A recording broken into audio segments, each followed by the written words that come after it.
kind of musibat. But they never considered it as musibat. They believed that this is something that will gain them nearness of Allah Tabaraka wa Ta'ala. But you can't just think like that until first you have developed your iman. Until we haven't developed our iman and our yaqeen and our muhabbat for Allah Ta'ala, and believing that whatever Allah Ta'ala decides, there's some wisdom, some hikmah, and sometimes He wants to give us some kind of stages in the akhirat, and you can only get that by going through these type of trials and tests. Or Allah Ta'ala wants to show the world that these are my servants, that look what kind of tests and trials came upon them. But they never complained about me. Look at all the trials, but they never said that, oh Allah, didn't you find anybody else? Na'uzu billah. So when she was questioned that how did you bear all these type of hardships and difficulties?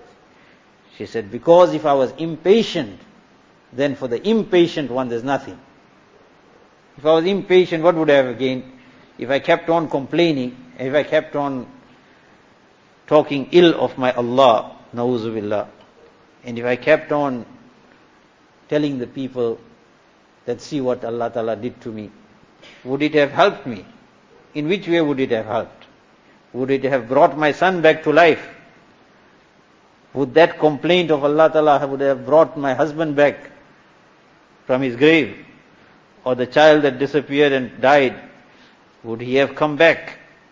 Nothing would have happened. But on patience and on sabr, look at the stages that Allah Ta'ala has promised. Look at the rewards that Allah Ta'ala has promised.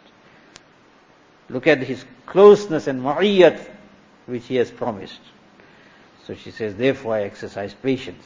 But he says, the gham which came on me, the pain which came, and the trial which came, if it had come upon the mountains, it would have shattered it to smithereens. But it was only my heart that could have taken that.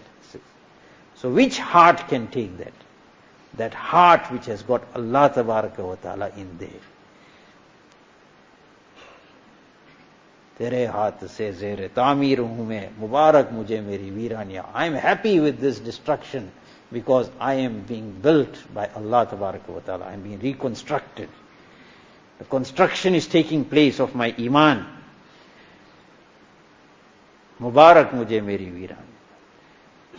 गिरा के बिजली मेरा नशे मन जला के अपना बना लिया गिरा के बिजली मेरा नशे मन जला के अपना बना लिया गमों के फूलों से मेरे दिल को सजा के मस्कन बना लिया गिरा के बिजली मेरा नशे मन जला के अपना बना लिया गमों के फूलों से मेरे दिल को गमों के फूलों से मेरे दिल को सजा के मस्कन बना लिया.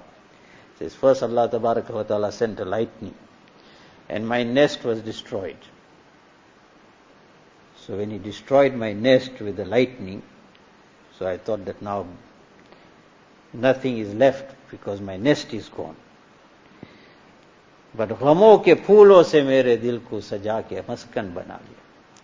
But what did Allah Tabaraka wa Ta'ala do? In other words, He sent some difficulties, some hardships, some tests and some trials.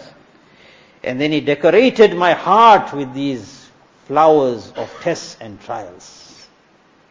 Allah Ta'ala decorated my heart with what? With flowers of tests and trials. And then He came into that heart of mine. When He saw that I was full of istiqamat, then that same Allah came into my heart. He made my heart His maskan. My heart became the nest for the tajalliyat of Allah Tabaraka wa Ta'ala. So if that lightning had taken away my nest, then oh friends, why should I weep and cry over the loss of a nest? If the loss of the nest became the means of my heart becoming the nest for the tajalliyat of my beloved Allah.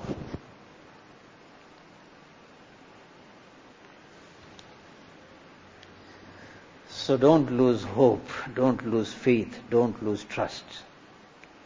I'm repeatedly saying these type of things in my bayans because, as I said,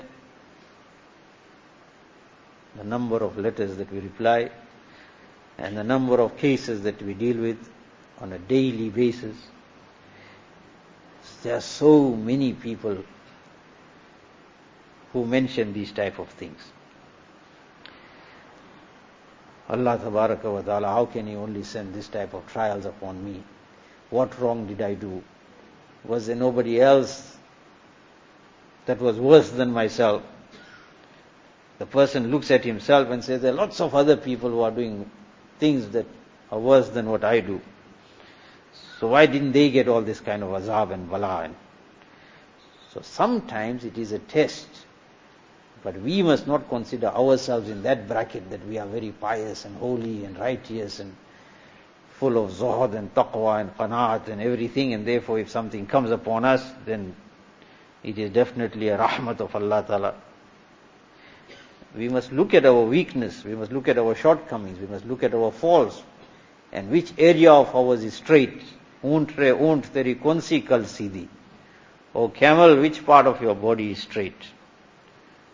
So we will find that there's so much of dents in our bodies, different kinds of dents. So we must consider ourselves as being sinful, but if some kind of a test comes, calamity comes, disaster comes, problem comes, trial comes, then we must think that it is kaffara sayyat, that it is a forgiveness of our sins. We must think that it's a forgiveness of our sins. And if the sins are forgiven, then it is a rahmat. It is still a rahmat, even if it came in the form of an azab. But if it came and it made this person get closer to Allah Ta'ala, to give up his sins, to change his lifestyle, to go in the path of sirat, or to go on sirat-e-mustaqim, to give up the path of evil and to take the path of righteousness, if this sickness, this disease, this loss in wealth, in property, in home, or whatever kind of test that came, if it brought one closer to Allah Ta'ala, then it's a rahmat, it's a blessing. Whether it's kafara, sayyat, or whatever it is, but it's a blessing. Yes, if that person is still persistent, that after that azab, or after that trial, after that test, or after that shake-up, still the person is proceeding in that same direction, you are telling him now, turn around, reverse, put your car in reverse. You have gone far out on the wrong lane and direction. But the person says, no, if it's a one-way, what does it matter? He's driving from the opposite direction. So he wants to meet up with accident, and that's his business. So Allah Tabaraka wa Ta'ala, we don't know what wisdom, what's in His wisdom. So if trials are coming, tests are coming, problems are coming,